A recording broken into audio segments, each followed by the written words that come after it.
Watendaji kutoka kitengo cha wauguzi wa hospitali ya Platinum wamefanya zoezi la utoaji wa huduma za vipimo vya magonjwa yasiyoambukiza katika shule ya St. Mary mkoani Morogoro, ikiwa ni sehemu ya maadhimisho ya wiki ya wauguzi duniani. Katika zoezi hilo, wafanyakazi wa shule walipata huduma mbalimbali za uchunguzi wa afya kwa lengo la kuongeza uelewa kuhusu umuhimu wa kufahamu hali ya afya mapema na kuchukua hatua stahiki dhidi ya magonjwa yasiyoambukiza. Akizungumza wakati wa zoezi hilo, mwalimu wa bweni kutoka shule ya St. Mary kwa niaba ya viongozi na wafanyakazi wa shule hiyo alitoa shukrani za dhati kwa hospitali ya Platinum kwa kuwafikishia huduma hizo muhimu.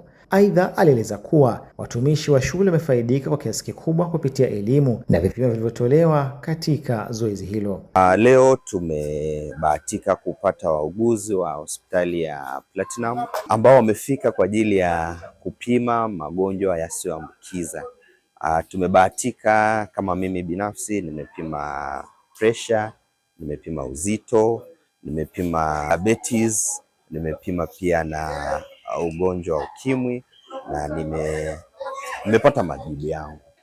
Staff nzima wamepata fursa hiyo ya kujijulia hali zao, na kama kuna yeyote ambaye amepatwa na chochote amepata wakati mzuri wa kushare na madaktari. Wamemuhimiza nini afanye, kama ni kupunguza uzito apungue, ili tulinde afya zetu kiujumla. Nashukuru sana kwa tukio hili ambalo wengi wetu mpaka tuumwe ndo tuweze kufika hospitalini kwa ajili ya kucheki afya zetu, lakini angalau tumepata hii fursa ambayo imetuweka huru na tumejua kwamba afya zetu zipo hali gani na ni kipi tufanye ili tuweze kuimarisha kinga ya mwili wetu.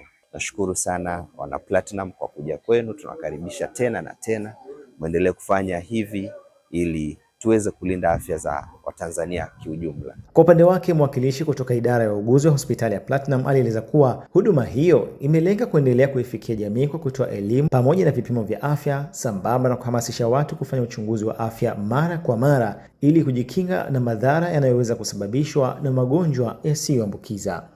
Tuko kwenye wiki ya wauguzi duniani. Leo ni siku ya 3, tumeanza pale tarehe 6 mpaka tutakapohitimisha tarehe 12. Vile vile katika hilo tumeona tutoe elimu za afya, upimaji wa magonjwa yasiyoambukiza. Leo siku ya 3 tarehe 8 tuko katika shule ya St. Mary's Morogoro Kionda. Tumefanya huduma hapa, tumepima pressure, sukari, urefu, uzito. Zoezi hilo limefanyika kama sehemu ya maadhimisho ya wiki ya wauguzi duniani, yakilenga kuonesha mchango mkubwa wa wauguzi katika kuimarisha huduma za afya na kuifikia jamii moja kwa moja. Musab Suleiman, PMCH TV.